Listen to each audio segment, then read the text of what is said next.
Today we have a GT Force Amp Plus e-bike belonging to pro rider Jake Atkinson. Yeah, he's lent it to me to ride because he's got some pretty trick bits on here. TRP group set, TRP brakes, and I wanted to do a review of those components because there's not a components that you really see much about. I've taken it out for a ride already and broken it, so it's in the stand for me to fix it, and also it's definitely set up for a pro rider, and I need to make some changes to make this a lot more rideable for me to enjoy. So come along for the ride, I'll show you what I'm doing to get this ready, and hopefully you'll learn something along the way. So first off, when I took it out, it was a really wet, horrible day, and I had a really big sidewall blowout on here, and it was raining, I was cold, I had a long walk home, they ran out of battery. It was a complete disaster. Put it away wet, and now the chain's gone all rusty and all sorts of stuff, so I've got quite a bit of work to do on this. Yeah, I know. First thing, with this TRP Evo 12 group set, there's some really cool features on this. You'll notice lots of little knobs and dials.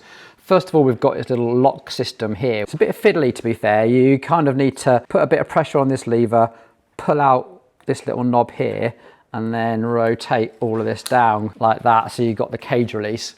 This also has what they call a hauler lock. So if you're used to Shimano derailleurs, you'll see a clutch mechanism to do this little switch, and on SRAM it's just kind of built in. This is a haul lock, so you can see where this wobbles around quite freely and rotates, and when we lock that lock off, that acts a bit like the clutch that you're familiar with, but it's on here as opposed to down here on the cage. So that off, let's get the back wheel out. Jake is sponsored by Maxxis and Muck-Off. So when I got this tyre, there's just a stream of sealant. Jake must put like a litre of sealant in there or something. Obviously got way too much free product from his cool sponsors. Also, these Maxxis tyres, these are the Minion DHR for rear 2s. They actually come with the bike. These aren't actually something that Jake supplied. It's just coincidence that the GT, who he is sponsored by, came with the Minion tyres.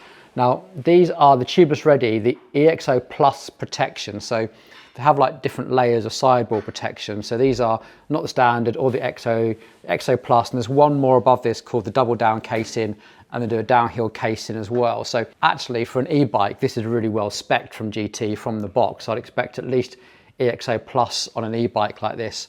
But I think potentially Jake's probably going to fit the double down casings. So 29 by 2.6, which sadly, Jake, I'm dead sorry, but I don't have any Maxxis tyres in stock, so we're going to be fitting these Vittoria Mazzo Enduro. I'm sure you'll sort that out when you get back. Talking of which, Jake is currently away in Canada, which is why he's lent me the bike. So he's been doing the first round of crank work, which he had to sit out of, sadly. He had a really big crash, and he's just done the second round where he just came 5th. Put some footage up on the screen now. You can see the sort of thing that Jake does. Jake runs his tyres super high pressure. I swear to God, there must have been at least 40 PSI in these tyres, which is way too much for me. I had to take some pressure out. There is going to be sealant going absolutely everywhere. I tried my best not to contaminate the environment with all of Jake's sealant, but there's definitely a small little white streak down Nambill Pass. Sorry about that, everybody. Hey Jake, I hope you're doing all right. I thought I'd post this because it'll make you laugh. I'm here. This happened, and this is going to be fun. Now, some mechanics might swear at me, but I'm going to use a tyre lever just to try and keep my hands clean. But the tyres actually come off quite easily. Oh my God, there's so much sealant in there. Nice. That's going to go straight in the sink. It's sadly going to go straight in the bin.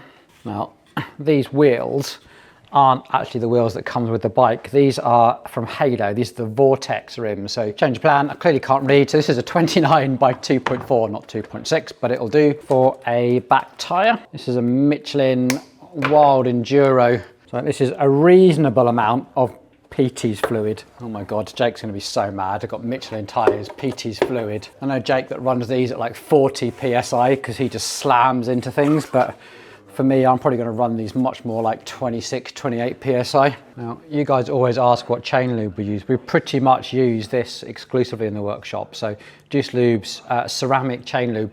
We don't really go into like the wet lube, dry lube stuff. We literally just use this for pretty much everything. There's a few cases where we use something different. Maybe we use squirt and stuff like that, and we'll wax chains, but sort of the default chain oil is this.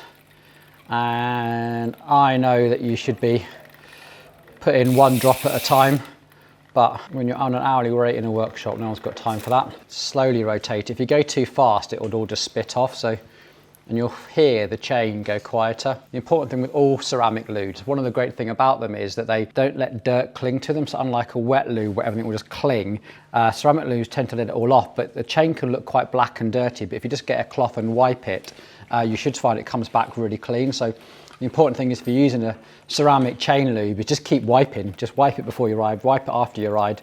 You don't need to apply it every single ride, but just as and when it needs it. But just keep wiping in between uses and you should be good. Let's get a little bit of lubricant on this because it's got a little bit rusty. Again, if you're using GT85 and all these little pivots, it's a water dispersant really. So just back it with a cloth and so it doesn't go absolutely everywhere. And just be careful. What else we've got here? Jake's also sponsored by Gussets. We've got Gusset pedals, Gusset saddle, Gusset bars. I think everything else on this bike is pretty much standard. It's a pretty good spec actually. So RockShox rear shock. You can see that it's been bottomed out already. The forks are quite funny. Jake runs his forks like super high pressure. Like I can barely even move them. So I actually put the little travel adjust here, and that's about the most amount of travel I got out of it on my ride. So I'm going to get that down on the floor and take some air out of that because I am not using the full length of travel in quite the same way that Jake does. And definitely that front tyre, that must have 40 PSI in it as well. There is also a new software update for the Shimano motor, so it should give us a bit more torque as well. So we're going to plug that in, get that software update done. I'll tell you how that feels out on the trail too. So the recommended pressure for someone my weight, which is now 76 kilos, dead happy with that, is actually between 85 and 95 PSI. Like if you've ever seen Jake's dirt jump forks, I swear to God, they're pumped up to the maximum and then some with every single volume spacer you can get in there. I do wonder, and I joke with him, like, why do you even bother running suspension forks? Does anyone want to guess how much pressure Jake actually has in here? Like 125 PSI, which I've got to look. 125 PSI is, well, the maximum is 140, and that's assuming that you're over 100 kilo rider. Boy's on another level. So let's drop that down to, let's go 80, because I like my forks a little bit on the soft side. A point to note on this, these are actually e-bike forks, so pressure chart on there is already taken into account sort of a weight of a heavy e-bike. So this is a relatively heavy e-bike. So I'm going to stick with that pressure for now. These actually feel a lot more reasonable, what I'd expect them to feel like, but I'm going to take the shock pump with me and adjust as I go. Also, Jake tends to run his compression damp in quite closed off actually. I wouldn't say locked off, but pretty closed off. I'm going to pretty much run it in the open position. But right now that rebound feels pretty good. That's a good starting point. Again, all this sort of stuff is really, really rider dependent, and go and check out on the trails. This isn't a how to set up your suspension video. There are plenty of those out there. Okay, so we're plugged into the eTube app using the SMPC E02. You can see we've got software updates on all of these. This is going to take us to version 4.23, which is the new update with the more torque. So let's just go select all. Got to say that the new software from Shimano is significantly better than some of the stuff coming out of Bosch at the moment. You get an awful lot of detail from this, and in the maintenance we can really do good diagnostic reports. Still frustrating that we're still not using USB-C and blah blah blah, but this is pretty good. The nice thing is that we can isolate every single component separately, so we can literally plug in, is the shifter at fault, is the motor at fault, and we can actually see the entire system. Whereas with Bosch, you can only plug into the head unit, so you've got to then trace where the fault is. With Shimano, you can plug in every individual component and get a much better idea of which component it is that's at fault. What we're looking at here, we've got a basic mode and a fine tune mode. We're going to kick stick with basic for the time being. Assist character on boost trail. I'm going to bump the trail up a little bit because of how we ride around here, much closer to here, and eco I'm going to boost up as well. Boost can stay where it is because we still get a max torque boost of a whole 85 Newton meters from both those, lower down here. So what we're doing is going through a whole error check-in, and it's going to ask us to do a whole bunch of things, including pressing buttons, checking for all the lights, checking the button function on everything working perfectly. And the thing to do with Shimano is make sure you click that disconnect button before you disconnect anything. And let's get this on charge and get out for a ride. Here's the thing when it comes to e-bikes, right? In my mind, there's probably two types of e-mountain bike. And I mean true e-mountain bikes, bikes that you would take into the mountains, like on bridleways and stuff. That is one that you treat more like a ski uplift, one that you just want to get to the top and then really enjoy the downhills. Those bikes tend to be very long wheelbase, quite slack, lots and lots of travel.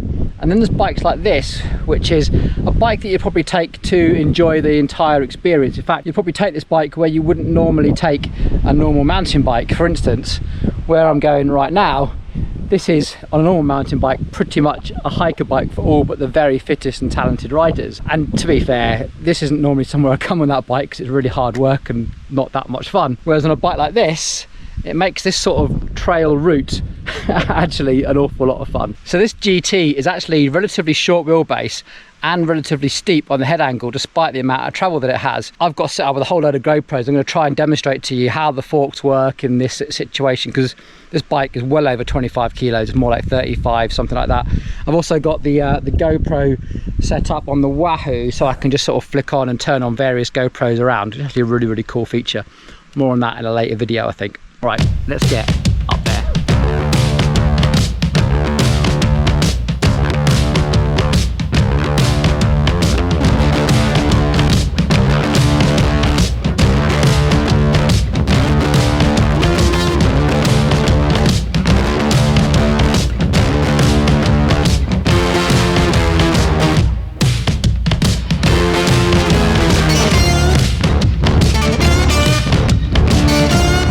There we have it, job done, which is why I think e-mountain bikes really are changing the world, because it makes getting out in the evenings and getting a 2-hour ride in after work or something just so much fun. The downside though is trying to get through gates on like a bike that must weigh 35 something kilos. Now don't get me wrong, I'm not about to tell you this GT is the best bike in the world. I think for the money you pay, you get a very capable bike, but the construction isn't great. It's definitely clicks and creaks coming from all sorts of places, pivot bearings and headsets and all sorts. Definitely some relatively poor assembly's gone on there, but what you actually get spec wise, which to be fair is what most people look at, it's pretty good. You get good forks, you get an okay shock, it's good enough. It hasn't really got that compression settings like we'd want, but it does the job. It's definitely capable of being out here in the mountains. You get really good tyres on it as well, which is really quite impressive. Not quite sure what gears it came with before Jake switched it over, but I think it was like some generic Shimano stuff. Yeah, it could do with a real strip down, to be honest, and a good bit of TLC, get those bearings and sort those facings out, stop all these random clicks and creaks, mostly coming from pivot bearings, I think, which is a bit of a shame. Right, that said, I don't have a lot of time today, so we better get downhill and show you what these forms can do.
As you can see, I've put some hours into this bike now, and I really want to talk about this TRP group set. It's probably the most interesting thing, the thing that you probably haven't come across before. I certainly, the first time I've ever really come across a TRP group set other than just pictures and press releases. And I'm really glad that I have, because I won't say I universally like it, but I think this is a really solid alternative to a Shimano mechanical setup. I don't think it competes anything like the new SRAM transmission, etc. But for a mechanical setup, it has to be part of your consideration for a good upgrade. You see, the gear shifting is definitely precise, probably in the same way that old school roadies might remember 9-speed Campagnolo being precise. It's got a very clunk, clunk, clunk, clunk. Very reassuring that you're in the gear, so that if you're going to put some power on the pedals, you know that everything's engaged. It's really got that definite click to it. And I think for an e-bike, it definitely works. I really enjoyed being able to change from a 1 click at a time mode to 3 clicks. So maybe when I was just doing a road bash, I could just put it into that and just go up and down a little bit easier, but know that when I'm on the trail and I'm in a more of a bumpy situation, I can just flip it into the 1-speed. I did use that function a couple of times. A couple of points on this. It actually uses a micro spline, so the same as the Shimano system for mounting. So it's a 12-speed system. And when you put the two cassettes next to each other, you can see where this precision gear shift is really coming. So Shimano have definitely machined their cassettes in a way that smooths out the shifting process, so that as you're trying to shift multiple gears at once, you get a nice, fast and easy transition. Whereas when you compare it to this, you can see how the teeth machine is a much more simple and also slightly deeper. That's probably contributes to that really precise shifting. Hammering it away on the trails, this thing really does not move. The clutch is actually really, really effective. I didn't hear lots of chain chatter or anything. So really, for the price, I'm honestly very, very impressed with it. I think it looks really smart. It definitely looks different. It performs. Whether you prefer that sort of clunky, precise gear shifting to a smoother transition that you might get from Shimano, it's probably down to personal preference. Right, let's pick up on a couple of points from the video. First of all, the Shimano upgrade. You also noticed that I shortened the gap between the trail mode and the boost mode. I think that definitely helps with a bike that's as heavy as this. Remember, this is all aluminium. It's got some bulk to it. So one, I think that power upgrade has been useful, but also if you've got this as well, I think that's definitely a good upgrade to make. The forks on this, now these are actually the RockShox Yari RC, so the ones with just the motion control damper. Now the Yaris are a really good choice because they're definitely stiff enough to keep the handling of the bike under control. And the suspension is probably what I consider good enough. Now you'll notice that Jake has taken all the stickers off this because at the time when he got this bike, he didn't have a fork sponsor. Since then, Jake has picked up sponsorship through Marzocchi, so I expect to see these upgraded and changed at some point. But if you're buying this bike spec, I think these forks are a pretty good choice. You see, when the bikes are sort of as heavy as this, around 35 kilos, small bump sensitivity isn't massively important. What's really important is probably the damping in the mid-stroke, and actually the motion control damper does a pretty good job of that. Where it does suffer is probably at the top, so when you're close to bottoming out, and it would probably benefit from having a volume spacer on the airside spring just to ramp up the spring rate at that very end of the damping. But I've lowered the pressures right the way down on this. I had them around 75, 85, where Jake had them like literally at the maximums. I think if I was to ride it again, I'd probably put a spacer in there and maybe just bump the pressure up ever so slightly and it would be absolutely perfect. I definitely reduced the pressure in the tyres. I don't know how Jake rides his tyres with like 40 PSI in it. But once I got that down to like 26 PSI, I found the bike actually handled really, really nicely. A couple of other little trick bits on here. The gusset components are all very nice, very stiff. The TRP brakes, now we've actually used these a fair bit, and we've got a few customers that run these as well. They're really, really easy to fit. They bleed up super easy. They're just like Shimano brakes, but probably a bit more powerful. Feel very similar to Magura's, but probably with all the aluminium fittings. If you like that sort of sudden bite point and then modulation afterwards, I think you'd probably enjoy those. So I didn't want this to be a whole bike review, but now we've got it like this. I think you can see what I was talking about by the relatively short wheelbase and the steeper head angles, making this a bike more suited to the whole of the mountain bike experience rather than just the downhills. And I really enjoyed it for that reason. Now, I have to say, what GT have put together here for around a £3,000 bike is actually a really inspiring package. One, you've got those stiff and very capable forks. Okay, they're not the best on the market, but they are certainly good enough for this type of riding. The wheels that Jake has upgraded to, the Halos, that's a sponsorship thing. I don't think they're a massive performance upgrade over the WTB and the Formula Hub that it comes with, but they're definitely a durability upgrade, so to speak. And considering the amount of abuse that Jake has given these, I think they're holding up pretty well. The tyres it actually comes with as well, like I've talked about with the EXO Plus casing, I think is a really good choice from GT, so well spec'd. I know that I've split one, I think I was unlucky, but to go to the next level again using the double down casing would have been a massive price jump and actually a big weight jump as well. So you're always trying to offset those two things. I think the bike comes with some SRAM, I think NX or SX, I can't really remember, but I really do think that upgrading to a better group set would help because there is a very powerful motor and the precision and reassuring sort of gear engagement definitely helps when you put in some power through this. So if I had to sum the bike up in a couple of sentences, I'd say it's probably a very intelligently spec'd e-bike e-bike for the money, which means you don't have to upgrade any of the major components straight from the box. It's very capable out of the box. And with that all said, I want to say a huge thank you to Jake Atkinson for letting us borrow this bike for a few weeks while he's away riding Crankworks over in Canada. We've really enjoyed riding it and getting to see how you set your bike up.